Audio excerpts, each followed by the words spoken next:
Terima kasih Tuan Pengerusi Majlis. Salam sejahtera dan salam Malaysia Madani. Saya ucapkan kepada Barisan Panel Hakim yang arif lagi bijaksana, penjaga masa, guru-guru, rakan-rakan dan para hadirin sekalian. Assalamualaikum warahmatullahi wabarakatuh. Hari ini saya akan menyampaikan sebuah cerita yang bertajuk Raja dan Usaha Tangga Kejayaan. Di kampung Titis Batang, tinggal seorang anak muda bernama Damak. Dia tinggal seorang diri. Ibu dan bapanya telah lama meninggal dunia. Ibu dan bapa Damak tidak meninggalkan apa-apa harta untuknya. Dia hanya mempunyai sebuah rumah buruk, sepasang pakaian dan sebilah pisau kontot. Damak mengambil upah menebas rumput di kebun dan kerja-kerja di sawah. Hidupnya kais pagi makan pagi, kais petang makan petang. Pada suatu hari, Damak pergi berjumpa dengan bapa saudaranya yang bernama Pak Hitam. Damak tidak lupa membawa pisau kontaknya. Pak Hitam dan Damak berbual-bual sehingga tengah hari.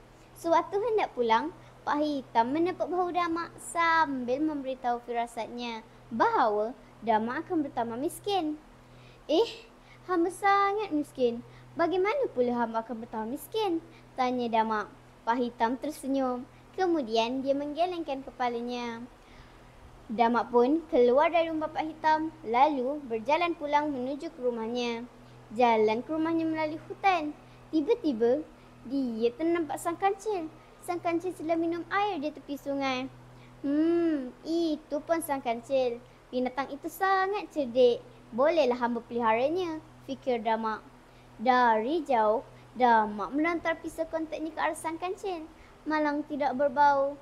Pisau kontaknya terpelanting jatuh ke dalam sungai. Air sungai itu sangat dalam. Damak tidak berani terjun ke dalam sungai kerana tidak pandai berenang. Dia takut tenggelam dan mati lemas. Sang kancil terus melarikan diri masuk ke dalam lubang kayu. Damak kehilangan pisau kontaknya. Dia cuma ada sehelai baju dan sehelai seluar buruk yang dipakainya. Hamba akan tutup lubang kayu itu dengan baju hamba. Nanti bolehlah hamba tangkap sang kancil, kata Damak.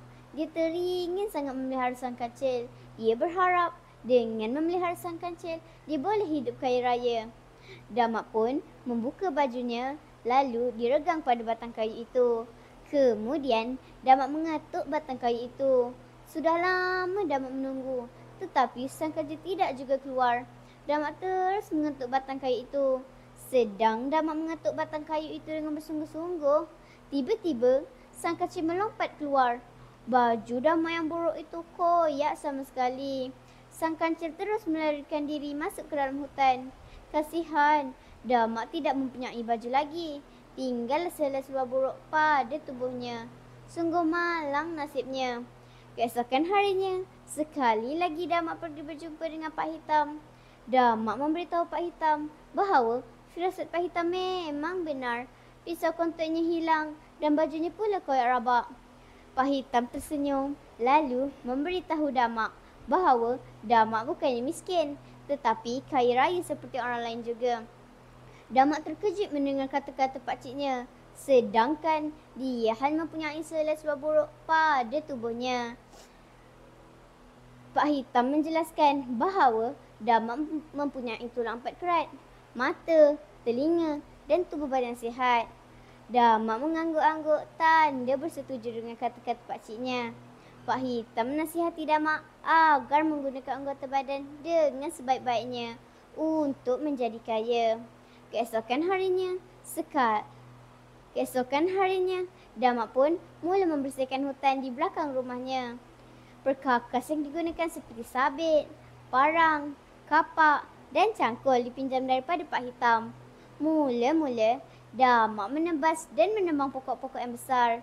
Kemudian, Damak membakar batang-batang dan dahan-dahan kayu. Setelah bersih, Damak pun mula mencangkul dan mengembur tanah.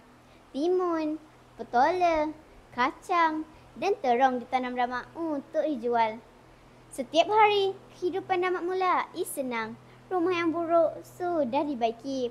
Pakaiannya juga sudah berganti. Selain menanam sayur-sayuran, Damak juga menanam buah-buahan seperti rambutan, durian, manggis, dan langsat.